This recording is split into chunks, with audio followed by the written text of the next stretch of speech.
Mula kita masak udang sambal ya. Rugi kalau tak try. Bismillahirrahmanirrahim. Jom kita buang tai udang. Jom kita buang tai udang ya. Cungkir sedikit dekat belakang, dekat kulit tu ya. Lepas tu nampak hitam-hitam tu, tarik pelan-pelan ya. Jangan kuat-kuat sebab nanti dia putus.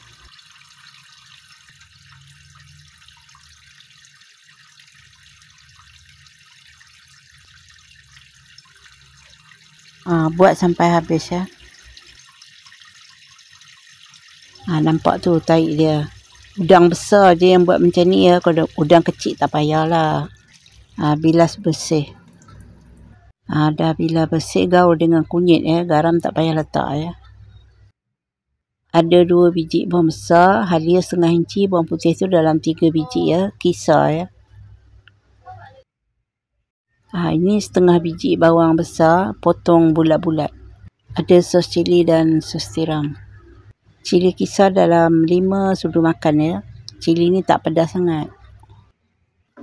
Jom kita kisar bawang besar, 2 biji bawang putih dengan halia ya.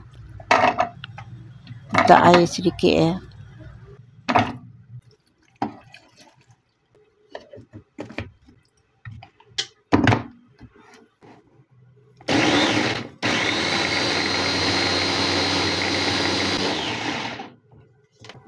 Dah pun siap dikisar ya.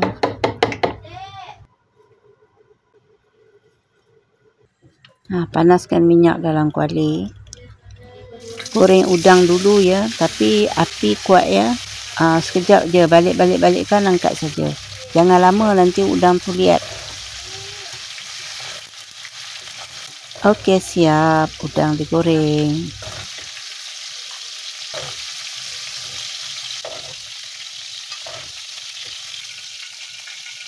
Ini tadi bahan yang dikisar tadi ya. Bawang besar, bawang putih, halia. Tumis ya. Lepas tu masukkan cili kisar ya. Dimasak hingga pecah minyak. Letak air sedikit ya.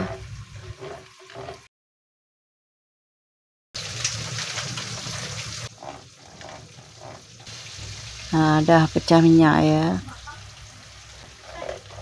Dah nampak kering sedikit ya. Boleh masukkan sos tiram, sos cili ya. Sos tiram tu dalam 2 sudu makan, sos cili tu dalam 3 atau 4 sudu makan ya. Masukkan serbuk perasa, garam dan gula ya. Masukkan air untuk kuah sedikit ya. Kuah dia tak banyak ya. Masukkan bawang besar yang dipotong bulat tu. Bolehlah dirasa apa yang kurang ya. Letak garam ya. Masukkan udang yang digoreng tadi. Gaul. Dah siap ya. Tak boleh lama-lama ya. Nanti udang tu liat. Assalamualaikum warahmatullahi wabarakatuh. Selamat mencuba ya. Ada ayam goreng ya. Kat rumah ni hari-hari ada ayam goreng.